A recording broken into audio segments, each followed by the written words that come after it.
Hello friends, welcome to e learning classes. Friends, आज है 9 अगस्त 2020 और 9 अगस्त के जितने भी इंपॉर्टेंट क्वेश्चंस हैं सारे क्वेश्चंस को हम डिस्कस करेंगे इस वीडियो में।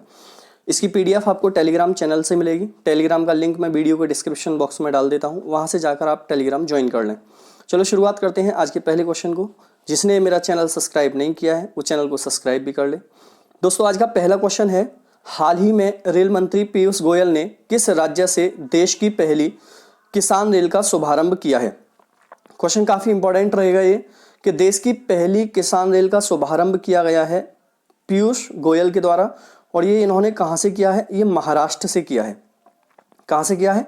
महाराष्ट्र से किया है। महाराष्ट्र के नासिक से किया है। अब महाराष्ट्र की बात आई है तो महाराष्ट्र के सीएम कौन है दोस्तों? महाराष्ट्र के सीएम है उद्धव ठाकरे। कौन है? उद्धव ठाकरे महाराष्ट्र के सीएम हैं। तो ये बात ध्यान रखना है। अब देखो, इसमें आपको मैं दिखा देता हूं थोड़ी सी डिटेल्स। जैसे लिखा हुआ है, भारत की पहली किसान रेल महाराष्ट्र के देवलाली। देखो, ये काफी इंपॉर्टेंट है। देवलाली जो जगह है ये एक्चुअल में नासिक में है। कहां पर है? नासिक में ये जगह है देवलाली, और यहां नासिक से ही इसको शुरू किया गया है। तो बिहार के दानापुर तक के लिए जा रही है। देखो, नासिक के कहां से आ रही है? देवलाली से। और बिहार के कहां तक जा रही है? दानापुर तक जा रही है। ये याद रखना है। जैसे कि देखो, आगे भी इसमें लिखा हुआ है, कोरोना काल में शुक्रवार को प्रधानमंत्री ने देश को एक और तोहफा दिया। केंद्रीय मंत्री नरेंद्र सिंह तोमर और रेल मंत्री पीयूष गोयल ने वीडियो कॉन्फ्रेंस के जरिए देश की पहली किसान रेल को हरी झंडी दिखाकर महाराष्ट्र के नासिक जिले में स्थित देवलाली से बिहार के दानापुर के लिए रवाना किया गया। तो ये काफी इंपॉर्टेंट है कि पहली किसान रेल कहां से कहां तक के लिए चलाई गई है? देवलाली और दानापुर। देवलाली कहां पर है? महाराष्ट्र नासिक में। और दानापुर कहां पर है? बिहार में। याद रख लेना दोस्तों। आगे क्वेश्चन है, क्वेश्चन नंबर 2, हाल ही में किस देश के द्वारा बनाई गई दुनिया की पहली कोरोना वायरस वैक्सीन 12 अगस्त को पंजीकृत होगी? ठीक है, तो कोई अभी तक पंजीकृत नहीं हुई है, लेकिन इसे पंजीकृत हो सकती है। और इसका आंसर देख लेते हैं, क्वेश्चन नंबर 2। ये भी काफी इंपॉर्टेंट रहेगा आपके लिए, और इसका आंसर है दोस्तों ए, रूस। रूस के द्वारा जो कोरोना वायरस की वैक्सीन बनाई गई है ये 12 अगस्त को पंजीकृत हो सकती है। रूस की बात करें तो रूस की राजधानी है मॉस्को। क्या है दोस्तों? मॉस्को। रूस की जो करेंसी है वो है रूबल, और यहाँ के जो प्रेसिडेंट हैं उनका नाम है व्लादिमीर पुतिन। क्या नाम है? व्लादिमीर पुतिन यहाँ के प्रेसिडेंट का नाम है। आगे देखो इसमें क्या है, जैसे लिखा हुआ है दोस्तों, इसमें रूस ने दावा किया है कि 10 से 12 अगस्त के बीच कोरोना की वैक्सीन को लॉन्च कर दिया जाएगा। ये कोरोना को मात देने के लिए दुनिया की पहली वैक्सीन है। समाचार एजेंसी ब्लूमबर्ग के मुताबिक लॉन्च को लेकर सारी तैयारियां पूरी कर ली गई हैं। रिपोर्ट के मुताबिक पहले से रजिस्टर्ड किया जाएगा और फिर 3 से 7 दिनों के अंदर ये वैक्सीन लोगों के लिए बाजार में उपलब्ध होगी। रूस की तरफ से पहले कहा गया था कि 15 से 16 अगस्त तक ये वैक्सीन आएगी। इस वैक्सीन को Gamaleya national research centre of epidemiology and microbiology ने तैयार किया है। तो कुल मिला के बात यह है कि ये अगर पंजीकृत हो जाती है 12 अगस्त को तो दुनिया की पहली वैक्सीन बन जाएगी पंजीकृत होने वाली, और ये रूस के द्वारा तैयार होगी। क्वेश्चन नंबर 3 है दोस्तों, देखते हैं क्वेश्चन नंबर 3 क्या है। हाल ही में किस देश की सरकार ने भीषण विस्फोट के बाद 2 सप्ताह के लिए देश में इमरजेंसी लगाने की घोषणा की है? देखो, ऐसे क्वेश्चंस पेपर में काफी आते हैं कि किसके द्वारा इमरजेंसी लगाई गई थी देश के अंदर। तो आंसर है दोस्तों इसका लेबनान सरकार। लेबनान सरकार ने भीषण विस्फोट के बाद 2 सप्ताह के लिए इमरजेंसी लगाने की घोषणा की है। अब देखो, लेबनान की बात करें तो लेबनान की राजधानी है दोस्तों बेरूत। क्या है? बेरूत यहाँ की राजधानी है, और यहाँ की जो करेंसी है वो पाउंड है। क्या है? पाउंड है। यहाँ के जो प्रेसिडेंट हैं उनका नाम है मिचेल यहाँ के प्रेसिडेंट का नाम है। अब देखो इसके बारे में क्या लिखा हुआ है। जैसे यहाँ पर लिखा हुआ है दोस्तों, राजधानी बेरूत में भीषण विस्फोट में लगभग 100 लोगों की मौत गई, 4000 से अधिक घायल हुए हैं। आगे इसमें लिखा हुआ है, विस्फोट लेबनान की राजधानी बेरूत में एक बंदरगाह में हुआ। ऐसा माना जा रहा है कि बंदरगाह के एक वेयरहाउस में बीते 6 साल से रखे अमोनियम नाइट्रेट में धमाका होने से यह घटना हुई। देश में 2 सप्ताह के लिए आपातकाल लागू कर दिया गया है। तो ये काफी इंपॉर्टेंट है, याद रख लेना दोस्तों। क्वेश्चन नंबर देखोगे, नेक्स्ट है क्वेश्चन नंबर 4। हाल ही में अंतर्राष्ट्रीय क्रिकेट में बतौर कप्तान सबसे अधिक, ये यहाँ पर ये एक्स्ट्रा हो गया है, सबसे अधिक बतौर कप्तान सबसे अधिक छक्के लगाने वाले क्रिकेटर कौन बन गए। ये काफी इंपॉर्टेंट क्वेश्चन रहेगा कि बतौर कप्तान सबसे अधिक छक्के लगाने वाले कौन से खिलाड़ी बन गए हैं दोस्तों। इनका नाम है इयान मोर्गन। क्या नाम है? Ian Morgan. ये इंग्लैंड की टीम के कप्तान हैं और इस टाइम पर ये एक कप्तान के रूप में सबसे अधिक छक्के लगाने वाले खिलाड़ी बन चुके हैं। अब देखो, इससे पहले जो छक्के लगाने वाले खिलाड़ी थे वो कौन थे? महेंद्र सिंह धोनी। लेकिन अब किसका नाम है? इयान मोर्गन का। देखोगे जैसे लिखा हुआ है इसमें, इयान मोर्गन ने तोड़ा धोनी का विश्व रिकॉर्ड, बने सबसे ज्यादा छक्के लगाने वाले। देखो ये क्वेश्चंस को ध्यान से देखना, मैं बोल रहा हूं बतौर कप्तान सबसे अधिक छक्के लगाने वाले खिलाड़ी, बतौर कप्तान की बात कर रहा हूं। लेकिन वैसे ही आप नाम लोगे कि सबसे अधिक छक्के लगाने वाले खिलाड़ी कौन है, तो क्रिस गेल का नाम आता है फिर, ठीक। तो ये मैं कप्तान के रूप में बात कर रहा हूं एक दोस्तों। अब देखो जैसे लिखा हुआ है, मॉर्गन ने आयरलैंड के खिलाफ तीसरे वनडे में 84 गेंदों में 106 रनों की शानदार शतकीय पारी खेली। इस दौरान उन्होंने 15 चौके और 4 छक्के लगाए। इन 4 छक्कों के साथ मॉर्गन के बतौर कप्तान अंतर्राष्ट्रीय क्रिकेट में 213 छक्के हो गए हैं और धोनी के 211 छक्कों का वर्ल्ड रिकॉर्ड तोड़ दिया है। तो मेरे ख्याल से अब ये बात आपको क्लियर हो गई होगी। क्वेश्चन नंबर देखोगे 5 है दोस्तों। हाल ही में raw history of India covert operations नामक पुस्तक किसने लिखी है? काफी इंपॉर्टेंट है भाई। पुस्तकें जितनी भी हैं सबको रट्टा मान लो, पुस्तक एक आती ही आती है, मैं पहले भी बताता रहा हूं। ये पुस्तक का नाम है history of India covert operations नामक। मतलब ये किसके ऊपर लिखी गई है? रॉ में क्या क्या कैसे कैसे चलता है रॉ, क्या क्या उसकी गुप्त सूचनाएं होती हैं, सारी चीजें इसमें चलती हैं। तो इसका आंसर देख लेते हैं। आंसर है दोस्तों इसका सी, यतीश यादव ने ये पुस्तक लिखी है। किसने लिखी है? यतीश यादव ने। अब देखो इसमें मैं दिखा देता हूं, पुस्तक है raw a history of India covert operations, लिखी किसके द्वारा गई है? यतीश यादव के द्वारा ये पुस्तक लिखी गई है। ओके दोस्तों, क्वेश्चन नेक्स्ट है, क्वेश्चन नंबर 6 है। हाल ही में किस राज्य के पूर्व राज्यपाल आर.डी. प्रधान का निधन हुआ है?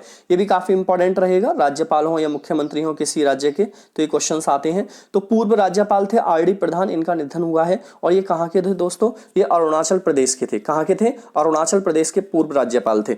अब देखो अरुणाचल प्रदेश की बात आई है तो अरुणाचल प्रदेश के सीएम कौन है दोस्तों? पेमा खांडू। कौन है? पेमा खांडू। ये अरुणाचल प्रदेश के सीएम हैं। जबकि यहां पर गवर्नर कौन है इस टाइम पर? तो गवर्नर है बी.डी. मिश्रा। कौन है? बी.डी. मिश्रा यहां पर गवर्नर है, ठीक है। अरुणाचल प्रदेश की राजधानी क्या है? ईटानगर यहाँ की राजधानी है। तो याद रखोगे, इनकी मैं एक पिक्चर आपको दिखा देता हूं। देखो ये थे आर.डी. प्रधान जिनका निधन हुआ है। जैसे नीचे लिख रहा है, कांग्रेस अध्यक्ष सोनिया गांधी ने रविवार को अरुणाचल प्रदेश के पूर्व राज्यपाल आर.डी. प्रधान और पश्चिम बंगाल प्रदेश कांग्रेस कमेटी के अध्यक्ष सौमेन मित्रा के निधन पर शोक व्यक्त किया। तो इसमें एक के साथ आपको 2 क्वेश्चंस मिल रहे हैं कि कांग्रेस कमेटी के अध्यक्ष थे सोमेन मित्रा, उनका भी निधन हो चुका है। क्वेश्चन नंबर 7 है दोस्तों। निम्न में से किस राज्य में बंगस आवास मेला आयोजित किया गया है? ये भी काफी इंपॉर्टेंट रहेगा।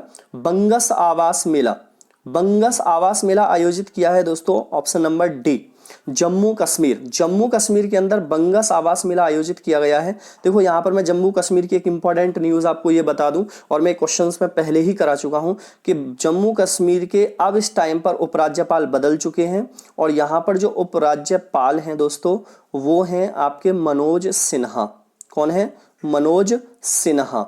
इससे पहले कौन थे? इससे पहले थे गिरीश चंद्र मुर्मू। जब से ये यूनियन टेरिटरी बना, एक केंद्र शासित प्रदेश बना जम्मू कश्मीर, तब से यहाँ के राज्यपाल थे दोस्तों गिरीश चंद्र मुर्मू। अब उन्होंने इस्तीफा दिया। इस्तीफा देने के बाद जो बने मनोज सिन्हा बने, और जो गिरीश चंद्र मुर्मू हैं वो बने हैं भारत के अब कैग। नियंत्रक महालेखा परीक्षक कौन बने हैं? कैग बने हैं, क्योंकि कैग जो थे इससे पहले वो राजीव महर्षि थे, उनका कार्यकाल हटने के बाद उनको बनाया जाएगा।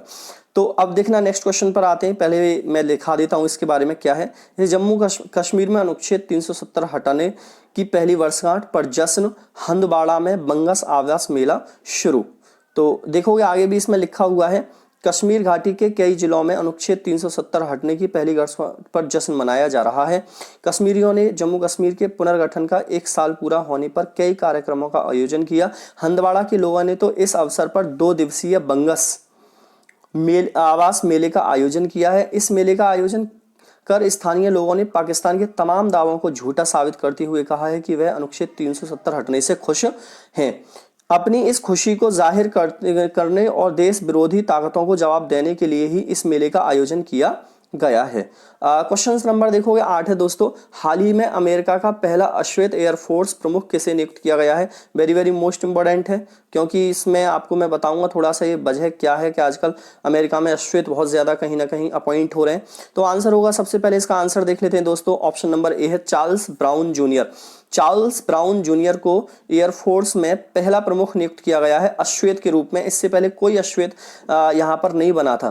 देखो इसकी वजह यह है, कुछ दिनों पहले मैंने एक क्वेश्चन कराया था, जॉर्ज फ्लायड, एक जॉर्ज फ्लायड थे जो अश्वेत थे, जिनकी हत्या पुलिस कस्टडी में हुई थी, और उनकी हत्या होने के बाद जो अमेरिका के अंदर भेदभाव, रंग के भेदभाव को लेकर जो आंदोलन छिड़ा था अश्वेतों के लिए, वो इतना ज्यादा भयंकर आंदोलन था कि वहां पर सब लोग सरकार के विपक्ष में आ गए, जिससे सरकार पर प्रेशर बना हुआ है और सरकार अश्वेतों को मनाने के लिए कहीं ना कहीं उनको एक अच्छे अच्छे पदों पर अपॉइंट कर रही है। और ये अभी नहीं है, कई बार में क्वेश्चंस में आप देखोगे तो अश्वेतों का नाम यहाँ पर आ रहा है, इसलिए इनको भी क्या है, एयरफोर्स का प्रमुख नियुक्त किया गया है। मैं इनकी एक फोटो भी दिखाता हूँ और इनके बारे में भी दिखाता हूँ। जैसे इसमें लिख रहा है दोस्तों, यूएस एयरफोर्स के पहले अश्वेत चीफ बने जनरल चार्ल्स ब्राउन, जैसे लिखा है इसमें सीनेट ने दी मंजूरी। आगे देखो ना इसमें क्या लिख रहा है, जैसे लिख रहा है यूएस एयरफोर्स के पहले अश्वेत बने जनरल चार्ल्स ब्राउन जूनियर। आगे लिख रहा है जनरल गोल्डफिन का स्थान लेंगे, लड़ाकू विमान के पायलट हैं।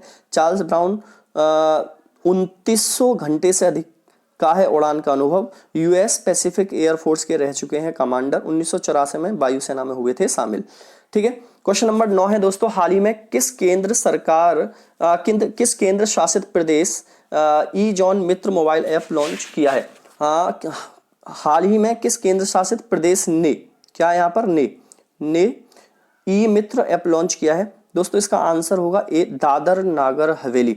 दादर नगर हवेली ने ई ज्ञान मित्र ऐप लॉन्च किया है, इंपॉर्टेंट रहेगा। तो एक बात यहाँ पर मैं बता दूं कि दादर नगर हवेली और दमन और दीव को जोड़कर एक केंद्र शासित प्रदेश बना दिया गया है। अभी देखो सबसे पहले 7 थे, 7 के बाद 2 और बने, 9 हो गए, जम्मू कश्मीर और लद्दाख बन के 9 हो गए।